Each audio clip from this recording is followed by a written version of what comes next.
Hello everyone, I am Varun Varshne and I have secured All India Rank 25 in Engineering Services 2020 examination. I did my BTech in Civil Engineering from Aligarh Muslim University in 2018. After my BTech, I came to join IES Master and I have joined classroom program. The teachers and the study material here has helped me a lot to improve my concepts.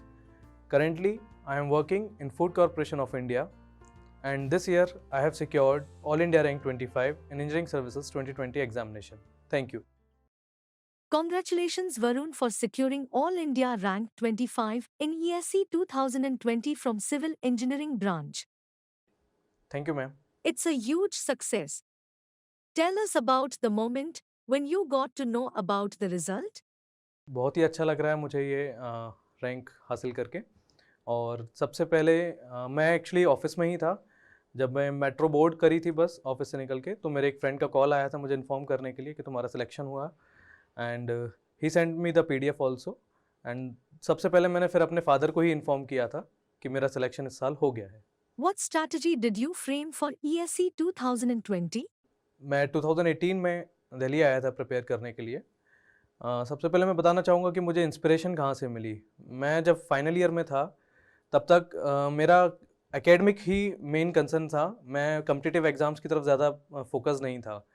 But मेरे final year के time में हमारे एक senior थे ध्रुव sir, उनका selection ESE में हुआ था और उनकी एक न्यूज़ मिलने के बाद ही हम लोगों का मन बना था। हम लोगों के बैच में से काफ़ी लोग दिल्ली आए थे प्रिपेयर करने के लिए और वहीं से हमें एक इंस्पिरेशन मिली थी कि हाँ, जब सर का हो सकता है तो हम लोग भी इसमें सेलेक्ट हो सकते हैं। मोरोवर ये एक ग्रेड ए जॉब है तो प्रिविलेज की भी बात थी, एक मोटिवेशन वहाँ से भी आता था कि ये जॉब हम कर सकते हैं, अचीव कर सकते हैं। मैं जब दिल्ली आया था तो मेरा रूटीन जो रहता था वो around 10 to 11 hours of study रहता था, जिसमें 6 आवर्स ऑफ क्लास इंक्लूडेड रहती थी और 4 to 5 आवर्स मैं अपनी सेल्फ स्टडी को रखता था। क्लास के जैसे जैसे सब्जेक्ट्स कवर होते जाते थे उसके साथ ही मैं रिवीजन और शॉर्ट नोट्स प्रिपेयर करता था और एक कंटिन्यूस वे में फ्लो में हम शॉर्ट नोट्स को रिवाइज भी करते थे। जनरली लोगों को दिक्कत आती है कि क्लास के साथ सेल्फ स्टडी करें तो नोट्स रिवाइज करें या फिर ऑब्जेक्टिव क्वेश्चंस लगाएं, तो उसके लिए मैं डेज़ को डिवाइड कर लेता था कि किसी दिन अगर मुझे नोट्स रिवाइज करने हैं तो उसमें भी मैं 4 या 5 घंटे, अगर मुझे सेल्फ स्टडी करनी है तो 3 घंटे मैं ऑब्जेक्टिव क्वेश्चन लगाऊंगा और 2 घंटे में मैं उस दिन के क्लास नोट्स को रिवाइज करूंगा, साथ ही उसके शॉर्ट नोट्स भी बनाऊंगा। What was your strategy for ESE mains? ESE mains एक थोड़ी सी डिफरेंट अप्रोच मांगता है मेरे अकॉर्डिंग। उसमें कंसेप्ट्स बहुत ज़्यादा ब्रॉड चाहिए, इन डेप्थ आपको कंसेप्ट्स पता होने चाहिए और एक छोटी सी भी मिस्टेक वहाँ पे आपको एक मेजर मार्क स्कोर लॉस में चेंज हो सकती है। उसमें स्ट्रेटजी यही रहती है कि एटलीस्ट जैसे वहाँ 5 क्वेश्चन हमें सॉल्व करने होते हैं तो मेरा टारगेट था कि 2.5 आवर्स में मैं वो 5 क्वेश्चंस को अटेम्प्ट करूँगा।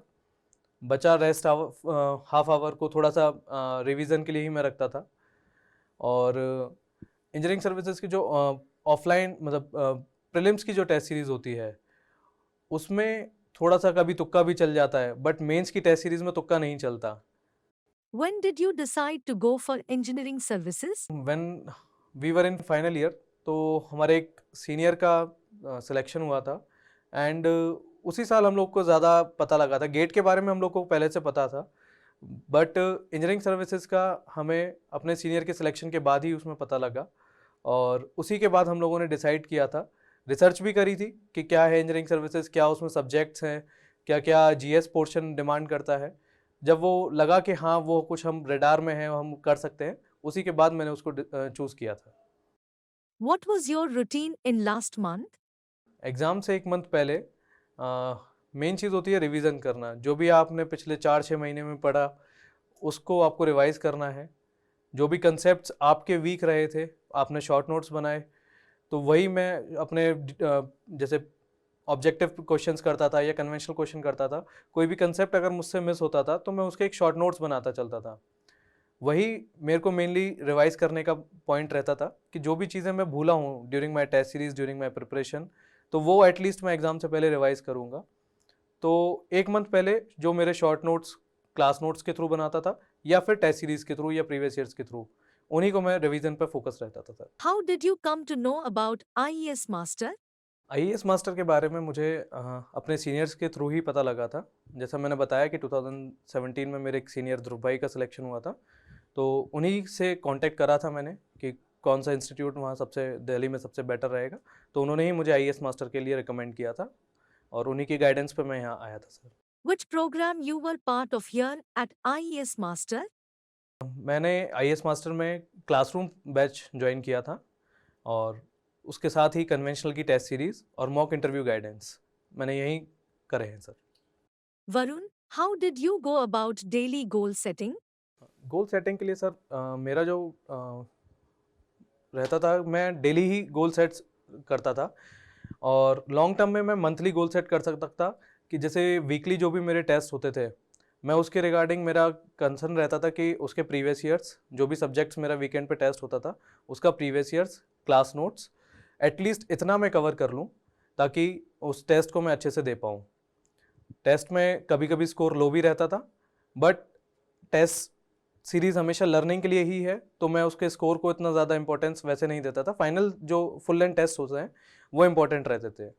डेली में मेरा टारगेट था सर कि जैसे क्लास नोट्स रिवाइज करने होते थे और जो ईएससी के प्रीवियस ईयर्स हैं, एटलीस्ट जो भी टॉपिक क्लास में डिस्कस हुआ उसको सेम डे कंप्लीट करने का टारगेट रहता था सर।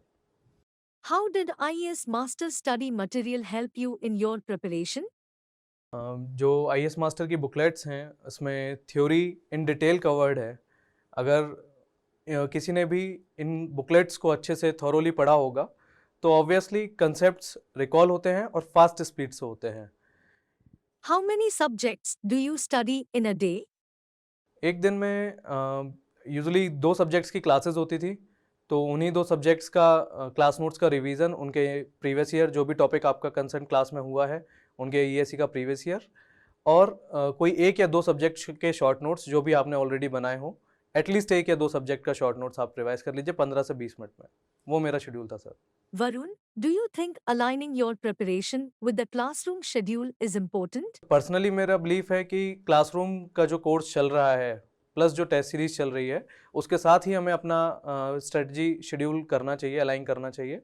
रीज़न बीइंग कि अगर आप कोई एक टेस्ट देते हैं और सपोज़ वो आपने सब्जेक्ट का कवर नहीं किया है अभी तक, तो उस टेस्ट में आपका स्कोर लो रहेगा, तो फिर कहीं कहीं वो एक डिमोटिवेशन का साइन देता है। इसीलिए बेटर रहता है कि जो आपका टेस्ट सीरीज शेड्यूल है, जो आपकी क्लास में चल रहे हैं सब्जेक्ट्स, उन्हीं के साथ अपना प्रिपरेशन को अलाइन करें तो वो ज़्यादा बेटर रहता है sir. How was doubt solving environment at IES Master? Doubt solving में नो डाउट यहाँ फैकल्टी बहुत सपोर्टिव है और each and every individual student is given his opportunity to discuss his her doubt और उसमें कोई शक नहीं है कि कंचन सर सभी के बेसिक्स को क्लियर करने में ज़्यादा जोर रखते हैं, इंस्टेड भागने के, कोर्स कंप्लीट करने पे नहीं जाते हैं। How was the classroom environment at IES Master? IAS master में मुझे एक बहुत ही हेल्दी कंपटीशन का एनवायरनमेंट मिला था। यहाँ ऑल ओवर इंडिया से ही बच्चे आते हैं और सभी एक जो डिस्कशन करते हैं, वो इंजीनियरिंग सर्विसेज के जो एग्ज़ामिनेशन का लेवल है उससे जब मिलता जुलता डिस्कशन होता है तो वही एक आपको मोटिवेशन भी देता है कि आपको भी उतनी ही मेहनत करनी है जितनी बाकी बच्चे कर रहे हैं। यहाँ सभी इंस्टीट्यूट से बच्चे थे, कुछ प्राइवेट ऑर्गेनाइजेशन से भी थे, बट मेरे साथ ही सभी ने अच्छा परफॉर्म किया है। What strategy you adopt in exam hall? Engineering services जब एग्ज़ाम हम लिखने के लिए बैठे होते हैं तो सबसे मेन रहता है स्ट्रेटजी का काम। मेरी पर्सनल स्ट्रेटजी थी कि जैसे प्रीलिम्स में 150 क्वेश्चंस आते हैं टेक्निकल में, तो मेरा टारगेट था कि 150 minutes I will dedicate for it.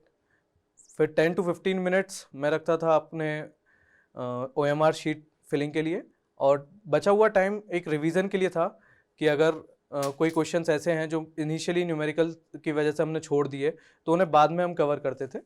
तो मेरा स्ट्रेटजी ऐसे रहती थी। और कभी-कभी ये होता है कि 1 या 2 क्वेश्चन हमसे नहीं आते, 3 क्वेश्चन नहीं आते, तो एक थोड़ा-सा प्रेशर बिल्डअप होने लगता है माइंड पे। तो उस चीज़ को मैं यही करता था कि अगर आप सपोज़ 1 से स्टार्ट किया मैंने क्वेश्चंस को और 2, 3, 4 क्वेश्चन नहीं हुए, तो मैं अपने आप ही 25 पे जंप कर जाता था। 25th क्वेश्चन से स्टार्ट करता था, फिर वहाँ से क्वेश्चन सॉल्व होने शुरू होते थे। इन केस अगर वहाँ से भी नहीं हुए, तो 50th से स्टार्ट करता था। ये चीज़ मैंने अपनी आईएएस मास्टर की ऑफलाइन टेस्ट सीरीज़ में ट्राई करी थी और वो मेरे लिए हेल्पफुल भी साबित हुई। What was your study schedule? मेरा स्टडी शेड्यूल इवनिंग का रहता था because I have joined the evening batch of IAS master. उसके बाद मैं डिनर करने के बाद अराउंड 3 साढ़े 3 बजे तक सुबह में लाइब्रेरी में पढ़ता था। फिर मॉर्निंग 9:30 या 10 बजे तक उठ के ब्रेकफास्ट के बाद एक छोटा सा रिवीजन का टाइम मैं अपना स्लॉट रखता था, ताकि 1 या 2 सब्जेक्ट्स जो आप क्लास से हट के जो भी 2 सब्जेक्ट्स आपके क्लास में चल रहे हैं उनसे हट के 2 सब्जेक्ट्स का रिवीजन का शेड्यूल मैं अपना रखता था। How did IES Master Test Series help you? IAS master offline test series for prelims as well as for conventional, दोनों ही सर इंजीनियरिंग सर्विसेज एग्जामिनेशन जो रिक्वायरमेंट रखता है उससे कहीं ना कहीं बराबर या उससे ऊपर ही है। और जो क्वेश्चंस का लेवल है वो इंजीनियरिंग सर्विसेज के जो भी रिक्वायरमेंट है उनको टोटली फुलफिल करता है। कंसेप्ट्स और न्यूमेरिकल कैलकुलेशन दोनों की अच्छी प्रैक्टिस ऑफलाइन टेस्ट सीरीज से मेरी हुई। और कन्वेंशनल टेस्ट सीरीज इस बार तो ऑनलाइन मोड में हमने लिखी थी due to covid, but yes उसका एवेल्यूएशन और फीडबैक भी मुझे बहुत हेल्पफुल रहा sir. Tell us about your experience in UPSC interview hall. Interview का मेरा एक्सपीरियंस अच्छा ही रहा था। मेरा स्मिता नागराज मैम का पैनल था और मेरा इंटरव्यू मोस्टली जॉब रिलेटेड ही रहा था। ऑब्वियसली जब इंटरव्यू रूम के बाहर बैठे थे तो थोड़ा सा टेंशन होती है, बट वो मैंने किसी तरह मैनेज किया एंड लकीली मेरा इंटरव्यू जॉब रिलेटेड ही रहा था totally. Tell us about your college life. मैंने 2014 में एएमयू में एडमिशन लिया था और मेरी ब्रांच इनिशियली पेट्रोकेमिकल इंजीनियरिंग थी, जो मैंने अपने फादर के रिकमेंडेशन पे उसमें एडमिशन लिया था। बट फर्स्ट ईयर के बाद मुझे समझ में आ गया था कि chemistry is not my thing, तो मैंने अपनी ब्रांच चेंज करने का पूरा मन बना लिया था। फिर मेरे पास 3 ऑप्शंस थे मेनली, जो कोर इंजीनियरिंग ब्रांचेस बोली जाती है, मैकेनिकल, इलेक्ट्रिकल, सिविल। तो मैंने सिविल इंजीनियरिंग को चूज़ किया बिकॉज फर्स्ट ईयर में जो सोम हम लोगों को सर ने पढ़ाई थी उसमें एसएफडी बीएमडी था, प्लस एक रियल फील्ड जो मुझे सिविल इंजीनियरिंग की दिखती है कंस्ट्रक्शन में, उसमें थोड़ा सा इंटरेस्ट मेरा डेवलप हुआ। तो मैंने सिविल इंजीनियरिंग को अपनी फर्स्ट चॉइस रखा और वही मुझे आफ्टर फर्स्ट ईयर मुझे मिल गई। Tell us about your schooling. मेरी स्कूलिंग अलीगढ़ से ही रही है। Up to 10th I was a student of DS Bal Mandir and after my 10th I took admission in Bluebird senior secondary school for my 12th। I chose PCM obviously as an engineer and Hindi मेरे पास 12th तक थी। School life and college life दोनों ही academic focus रही थी। Extra curricular activities में बहुत ज़्यादा मैं इन्वॉल्व नहीं रहता था। Tell us about your family. मेरी फैमिली एक जॉइंट फैमिली है अलीगढ़ में and in my family I have lot of cousins जो जिनका कंसिस्टेंट एक सपोर्ट मेरे साथ भी रहा प्रिपरेशन के टाइम में। और मेरी जो बड़ी बहन है वो अभी पीएचडी कंप्लीट कर चुकी है एएमयू से, और जो मेरा यंगर ब्रदर है वो IIIT ग्वालियर से BTech plus MTech dual degree course में एनरोल्ड है। What will be your message to aspirants of Aligarh Muslim University? Personally अपने कॉलेज के जो एस्पिरेंट्स हैं उनसे मैं यही कहना चाहूँगा कि एएमयू से हर साल कुछ रिजल्ट्स आते हैं। अगर हम लोगों का सिलेक्शन वहाँ हो सकता है तो आप लोगों का भी सिलेक्शन श्योरली ही हो सकता है, जहाँ आपको फैकल्टी बहुत अच्छी मिलती है एएमयू में और वो फैकल्टी भी बहुत हेल्पफुल है। वहाँ अगर आप प्रिपरेशन करते हैं ड्यूरिंग योर बीटेक तो टोटली आपको सपोर्ट गाइडेंस फैकल्टी की तरफ से मिलेगा। कोई भी क्वेश्चंस आप किसी कोचिंग का मटेरियल भी लेके जाएंगे तो वो टोटली आपको सपोर्ट करेंगे। No one will scold you for that. You have been an excellent student here at IES Master. We thank you so much for giving us time and for sharing your experience. God bless you. Thank you ma'am.